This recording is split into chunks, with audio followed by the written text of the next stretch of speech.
Në Shkodër u zhvillua takimi i tretë i projektit ndërkombëtar Smart Mobeir, një iniciativë financuar nga programi Interreg Adrion IPA 3 dhe Bashkimi Evropian, që synon forcimin e bashkëpunimit ndërmjet vendeve të rajonit Adriatiko-Jonian në fushën e transportit të qëndrueshëm. Takimi i organizuar nga Këshilli i Qarkut Shkodër në bashkëpunim me Institutin Kombëtar të Transportit mblodhi përfaqësues të institucioneve vendore, operator të transportit publik e privat, si dhe ekspert teknik e akademik. Qëllimi kryesor është prezantimi i versionit të përditësuar të pilotit Smart Mobeir dhe diskutimi mbi fazën e analizës së implementimit të sistemit për numërimin automatik të pasagjerëve në transportin publik urban. Nëpërmjet këtij projekti, po krijohen themelit për një sistem të integruar monitorimit të trafikut,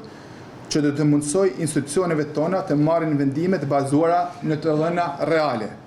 për një menaxhim më të zgjuar të mobilitetit urban dhe përmirësimin e jetës së qytetarëve të qytetit të Shkodrës. Projekti Smart Mobeir synon zhvillimin e zgjidhjeve digjitale për monitorimin e trafikut, përdorimin e të dhënave të mobilitetit në planifikimin urban dhe nxitjen e transportit të qëndrueshëm në nivel lokal e rajonal. Takim në vetvete ka nevojë për inputin tuaj për të pasur një pilot definitiv dhe për të vazhduar me implementimin fizik të tij që shpresojmë, nëse çdo gjë shkon mirë, të fillojë diku nga mesi i vitit tjetër. Procesi i digitalizimit në transportin publik fillon që ke harta, ke vendodhja e stacioneve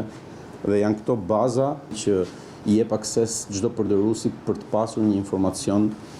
sepse do ta kemi të qartë që transporti publik nuk fillon tek autobusi, por fillon tek stacioni i autobusit. Ne kemi pa këtë nismë si një mundësi reale për të modernizuar shërbimin e transportit publik në qytetin e Shkodrës, si dhe për të ofruar me standardet bashkëkohore të mobilitetit urban. Në Shkodër, projekti po zbatohet duke testuar një linjë urbane pilot të pajisur me teknologji moderne për mbledhjen e të dhënave. Pjesëmarrësit theksuan rëndësinë e bashkëpunimit ndërinstitucional për ndërtimin e një modeli të qëndrueshëm të menaxhimit të transportit publik dhe u dakordsuan për hapat e mëtejshëm në përmirësimin e fazës pilot përmes analizave teknike dhe feedbackut institucional.